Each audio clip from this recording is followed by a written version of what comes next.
আসসালামু আলাইকুম। আমি তানজিল। এই ভিডিওতে হচ্ছে আমি আপনাদেরকে কিভাবে naturally high and photo retouch করতে হয় সেটা দেখাবো। আমি একটা ছবি যখন প্রসেস করি মানে এডিট করি, আমি একটা ছবিকে টোটালি 6টা ভাগে ভাগ করি। 6টা ভাগের মধ্যে প্রথমে হচ্ছে ক্যামেরা র, দেন হচ্ছে যে ব্লেমিশিস বা মুখে আনওয়ান্টেড যে মার্ক থাকে সেগুলো হচ্ছে ক্লিয়ার করি। এটা হচ্ছে আমার সেকেন্ড পার্ট। এই দুইটাকে করি। এর জন্য প্রথমে আমি আমার সিলেক্টেড ছবিটাকে ওপেন করি ফটোশপে। যখন আমি র ফাইলটা ওপেন করব, এটা অটোমেটিক্যালি ক্যামেরা রতে ওপেন হবে। যেহেতু র ফাইল অনেক বড় ফাইল, এর জন্য একটু সময় লাগে। ক্যামেরা রয়ে যখন আমি পোস্ট প্রসেস করি তখন আমি হচ্ছে আমার এক্সপোজার এবং কন্ট্রাস্ট এই দুইটা মানে এই দুইটাতে এক্সপেরিমেন্ট করা বন্ধ রাখি। এই দুইটা বাদে আমি হচ্ছে চেষ্টা করি আমার ছবিটাকে এডিট করতে। এখন ক্যামেরা রয়ে প্রথমেই আমি হচ্ছে টেম্পারেচার এবং টিন্ট দিয়ে এক্সপেরিমেন্ট করতেছি, যেটা আমার চোখে ভালো লাগে সেটা আমি হচ্ছে রাখবো। আপনারাও যখন এটা প্রচুর পরিমাণে প্র্যাকটিস করবেন, করতে করতে আপনাদের চোখের সাথে এটা অ্যাডজাস্ট হয়ে যাবে। দেন প্রথমে আমি হাইলাইটের কাজ করব, দেখি কোনটা ভালো লাগে। দেন শ্যাডো, দেন হচ্ছে হোয়াইটটা বাড়াবো।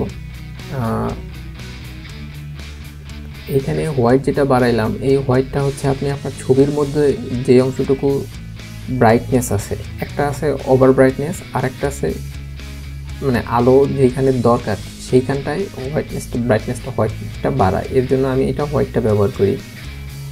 ওকে, দেন হচ্ছে আমি এই কালার মিক্সার থেকে আমি আমার স্কিন টোনটা ঠিক করব। এখানে প্রচুর পরিমাণে অরেঞ্জ আর রেড আছে, এটা আমি হচ্ছে লুমিনেন্স থেকে ঠিক করব। লুমিনেন্সটা আসলে আলোর জন্য ব্যবহার করা হয়, মানে লুমিনেন্স স্ট্যান্ড ফর লাইট। ওকে, আমি যখন লুমিনেন্সটা বাড়াবো তখন ছবির লাইটটা অটোমেটিক্যালি অনেক বেড়ে যাবে। সব কিছু শেষে আমার যদি মনে হয় যে এখনও আমার ছবিটা পর্যাপ্ত পরিমাণ মানে আলোকিত না, তখন হচ্ছে আমি যাইয়া হয়তো আমার এক্সপোজার থেকে হালকা খুবই মিনিমাম এক্সপোজারটা বাড়াবো।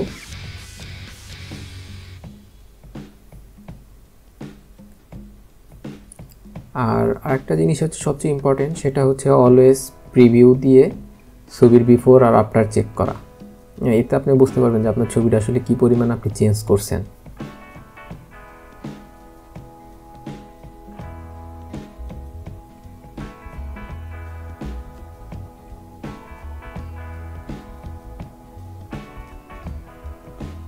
ওকে, নাও আমরা ফটোশপে ওপেন করলাম। ফটোশপে যখন ছবিটা ওপেন হবে, আমরা যখন এটার মুখের গোটা বা ব্লেমিশ হিসেবে কাজ করব, আমরা সবসময়ই মানে লেয়ারটা কপি করে ডুপ্লিকেট লেয়ারে কাজ করব। এখানে আমি হচ্ছে প্যাস্টুল ইউজ করি ম্যাক্সিমাম সময়, ম্যাক্সিমাম বলতে 90% সময় আমি আসলে প্যাস্টুল ইউজ করি। প্যাস্টুল ছাড়াও স্পট হিলিং টুলও অনেক ভালো কাজ করে। ওকে, এখানে আমি আনওয়ান্টেড হেয়ারও কাজ করব যাতে ছবিটা বেশি সুন্দর দেখা যায়। যেমন এখানে ফ্লাইওয়ে হেয়ার আছে কতগুলা, এগুলো আমি ঠিক করব। আবার এমনিও হেয়ার আছে, ওগুলো আমি আবার ক্লোন টুল দিয়ে ঠিক করব। যেহেতু এটা সেম কাজই হবে, এখানে আমি হচ্ছে আমার কাজের স্পিড আপটা করে নিচ্ছি।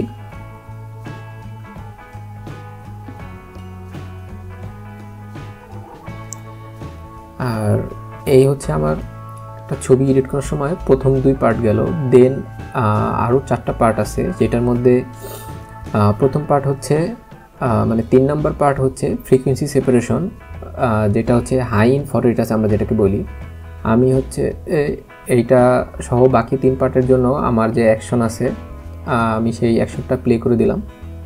যেহেতু এটা মোটামুটি একটা ফেস শট, তাই আমি ওই অ্যাকশনটাতে ওইটা 25 করে আমি হচ্ছে আমার অ্যাকশনটা রান করে ফেললাম। এখন অটোমেটিক্যালি আমার হাই ইন সেপারেশন মানে ফ্রিকোয়েন্সি সেপারেশন, দেন হচ্ছে আমার ডজ অ্যান্ড বার্ন, এটা হচ্ছে আমার 4 নম্বর ধাপ। দেন হচ্ছে আমার আই চোখের কাজ থাকবে, এটা হচ্ছে আমার 5 নম্বর ধাপ। এবং 6 নম্বর ধাপ হচ্ছে আমার কালার গ্রেডিংয়ের কাজ। এটা একসাথে আমার একটা অ্যাকশন রান করলে আমার এটা সব একসাথে ওপেন হয়ে যায়। আমি এখন পার্ট বাই পার্ট বাকি 4টা কাজ করব। প্রথমে আমি হচ্ছে ফ্রিকোয়েন্সি সেপারেশনের কাজটা করতেছি। ফ্রিকোয়েন্সি সেপারেশনের এখানে 2টা লেয়ার আমি একসাথে নিয়ে তারপরে কাজ করি। একটা হচ্ছে লো টোন আর একটা হচ্ছে আপনার টেক্সচার, যেটা ব্যালেন্স রাখে আমার। তাহলে দেখা গেছে যে আমার ছবিটাতে টেক্সচারটা সেম থেকেই আমার ছবিটা আরও বেশি সুন্দর হয়ে উঠবে। এর জন্য আমি হচ্ছে এখানে গাউসিয়ান ব্লার ইউজ করব, আর এটা আমি হচ্ছে ল্যাসো টুলের মাধ্যমে নিয়ে নিলাম। আর যেহেতু এটা হেডশট, সেহেতু আমি এর জন্য এটা হচ্ছে 10 পিক্সেল করে নিয়েছিলাম। ওকে, এখন হচ্ছে আমি আস্তে আস্তে আমার যেখানে মনে হচ্ছে যে মানে স্কিন টেক্সচার ডিফারেন্ট আছে, সেইখানে আমি এটা অ্যাপ্লাই করব। তাহলে আমার এটা অ্যাপ্লাই করলে আমার স্কিন টেক্সচার দুটো সেম হয়ে যাবে, মানে ব্লেন্ড হয়ে যাবে দুইটা স্কিন টেক্সচার। ওকে, আর এখানেও আমি শর্টকাট কি ইউজ করব, কারণ ফটোশপ হচ্ছে সবসময় আমি লাস্ট যে ফিল্টারটা ব্যবহার করি সেটা ওরা মনে রাখে, এটা একটু সুবিধা। এই জন্য আমি শর্টকাট কি ইউজ করব। ওকে,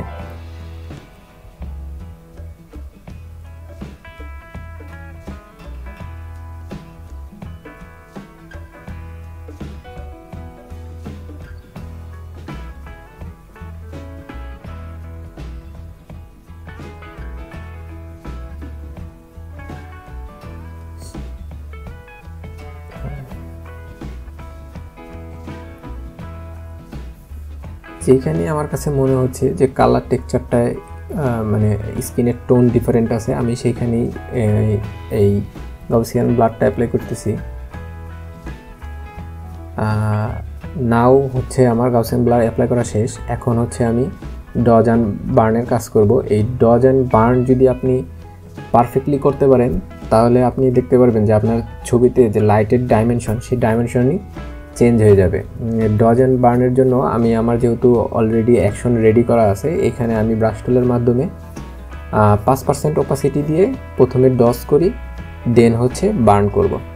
ওকে, ডজ করার সময়ও আমি হচ্ছে মেকআপ আর্টিস্টরা যে প্রসেসটা ডজ করে, যেমন হচ্ছে নাকের মাঝখানে, চিনে, থুতনিতে, কপালের মাঝখানে, ওই সমস্ত জায়গায় আমি প্রথমে ডজ করতেছি।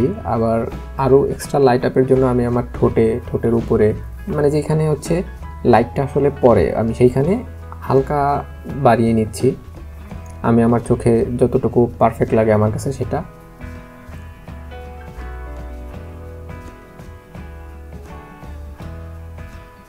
আর যেহেতু আমি প্রিভিয়াসলি বলছি যে বিফোর আর আফটারের কোনো মানে তুলনা হবে না, আপনি যখনই বিফোর আফটার করবেন তখনই আপনি আপনার ছবিটা তারতম্যটা খুব ভালোভাবে বুঝতে পারবেন।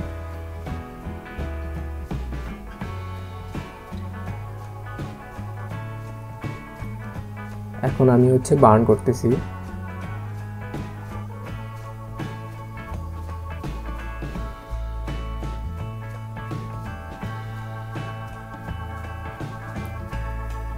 হয়তো ভবিষ্যতে কোনো একদিন এই ডজ অ্যান্ড বার্ন নিয়ে আমি স্পেসিফিক্যালি শুধু একটা টিউটোরিয়াল দিব, কারণ ডজ অ্যান্ড বার্নটা খুব ইম্পর্ট্যান্ট।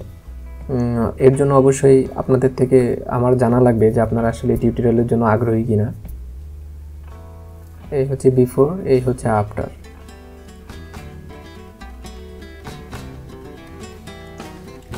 আমার ছবি এডিটের 4 নম্বর ধাপও শেষ। এখন 5 নম্বর ধাপ যেটা, সেটা হচ্ছে চোখের কাজ করব। চোখের কাজটা খুব ইম্পর্টেন্ট কারণ হচ্ছে একটা ছবির দিকে যখন আপনি তাকাবেন, ছবিটা আসলে আপনার সাথে কথা বলবে, এর জন্য চোখ সবচেয়ে বেশি ইম্পর্টেন্ট। এখন প্রথমেই চোখের হচ্ছে আমি আগে শার্পনেসটা বাড়াইলাম, দেন হচ্ছে যদি আমার কাছে মনে হয় যে এক্সট্রা আইল্যাশ বা আই পিল যেটা আছে আইবল, সেটাকে যদি আমার একটু ডার্কনেস করা লাগে, আমি সেটা ডার্কনেস করব। আমি এইখানে আইবলের ডার্কনেস করব না, তবে আমি আইল্যাশটাকে আর একটু ফুটিয়ে তোলার চেষ্টা করতেছি ডার্ক করে। দেন হচ্ছে আমি আই হোয়াইটনিং, অথবা যদি আমার টিট থাকে, আমার টিট হোয়াইটনিং করা থাকে, মানে দাঁত যদি হোয়াইট করার দরকার পড়ে, আমি সেক্ষেত্রে দাঁত ও চোখে যে সাদা অংশ আছে সেটা হোয়াইট করে নিব।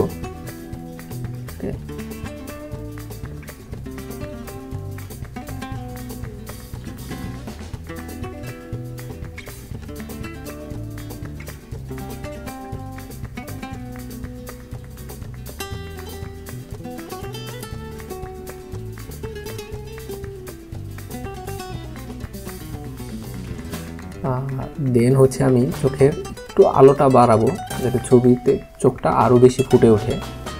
এর জন্য হচ্ছে আমি 3 ধাপে আলোটা বাড়াইলাম অল্প অল্প করে। এইখানেও আমি আমার ওপাসিটি হচ্ছে 10% করে নিছি। ওকে, এখন হচ্ছে আমি এই চোখের আই বলে যে ক্যাশ লাইট আছে, ক্যাশ লাইটটা বাড়াবো, এতে ছবিটা আরও বেশি প্রাণবন্ত লাগবে।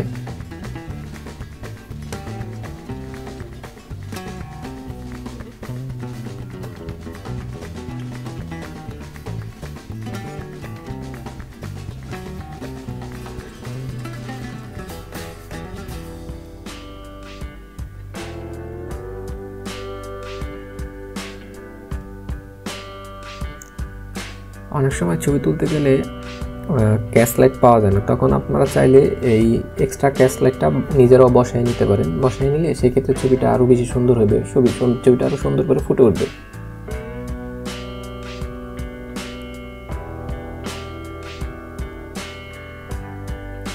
বিফোর আফটার করে নিলাম আমি। এখন দেখা যাচ্ছে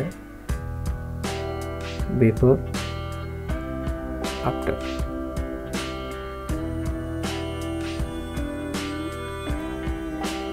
এখন হচ্ছে আমি কালার গ্রেডিং, যেটাকে টোন বলতেছি আমি, সেটার কাজ করবো। প্রথমে আমি আমার বুস্টটা বাড়িয়ে নিলাম, দেন হচ্ছে আমি কালার ব্যালেন্সের কাজ করব। এইখানে আপনারা ছবি যখন কাজ করবেন তখন কালার হুইলের একটা ব্যাপার স্যাপার আছে, কালার হুইলটা মেনটেন করে কাজ করবেন। আপনি যদি মনে করেন যে আপনার হাইলাইটে রেডটা বাড়াইছেন, সেক্ষেত্রে আপনি শ্যাডোতে দেয়া একটু সাইনটা বাড়ায় দুইটা ব্যালেন্স করবেন, দেখবেন যে ছবিটা বেশি সুন্দর হয়ে যেতেছে। এখন আপনার ছবিতে যদি প্রচুর পরিমাণ গ্রিন থাকে, সেক্ষেত্রে আপনি একটু মেজেন্টা বাড়ায় দেন, দেখবেন আপনার ছবিটা পপ আপ হয়ে উঠতেছে, আরও বেশি সুন্দর হয়ে যেতেছে, মানে আপনার একটা আই ক্যাচি কালার দিবে। দেন হচ্ছে হাইলাইট থেকে আমি একটু মানে লেভেল থেকে আমার হাইলাইটটা একটু বাড়াই নিলাম। ওকে, এইখানেও আপনি সেমভাবে হচ্ছে এক্সপেরিমেন্ট করবেন, একবার রেড, একবার ইয়েলো, একবার ব্লু দিয়ে। এইখানেও আপনি কালার হুইলটা মেনটেন করবেন। আর এক্সপেরিমেন্ট করতে কখনো ভয় পাবেন না, যত বেশি এক্সপেরিমেন্ট করবেন তত বেশি আপনি হচ্ছে নতুন নতুন কালার সম্পর্কে আইডিয়া পাবেন। আর কালার গ্রেডিংয়ের জন্য আমি সবসময় সলিড কালার ইউজ করি। এইখান থেকে আমি হচ্ছে ওপাসিটি বা ওভারলে ইউজ করলে ভালো হয়, কিন্তু আমি হচ্ছে সবসময় ওভারলে থাকে যেটা, ওইটা ওভারলে ব্যবহার না করে আমি আরেকটা অপশন ব্যবহার করি, এবং এখানে আমি 10% কমাই দিই, মানে 10%-এ নিয়ে আসা তারপরে হচ্ছে আমি এটার কালার গ্রেডিয়েন্টটা করি, মানে সলিড কালারের কাজটা করি। এখানে সবচেয়ে সুবিধাটা হচ্ছে কি, আমি একবার জিনিসটা সেট করার পরে আমি মানে আই ড্রপার দিয়ে বা ধরে ধরে আমি আমার কালার চেঞ্জ করে আমার ছবিতে কী কালারটা দেখা যাচ্ছে, মানে লুকটা কী আসছে, ওইটা আমি চেক করতে পারি। এইটা হচ্ছে এইটার সবচেয়ে বড় সুবিধা। দেন হচ্ছে আমি আবারও আমার ছবির ব্যাকগ্রাউন্ডের থেকে আমার যে মানে সাবজেক্ট আছে এটাকে পৃথক করার জন্য ডজ অ্যান্ড বার্ন করতেছি ব্যাকগ্রাউন্ডে। এখানে চুলেও হালকা আমি হাইলাইট করলাম ছবিটাকে আরও প্রাণবন্ত করার জন্য। আপনারা বিফোর আফটার দেখতে পাচ্ছেন, এই হচ্ছে আমার বিফোর পুরো ছবির, এই হচ্ছে আফটার।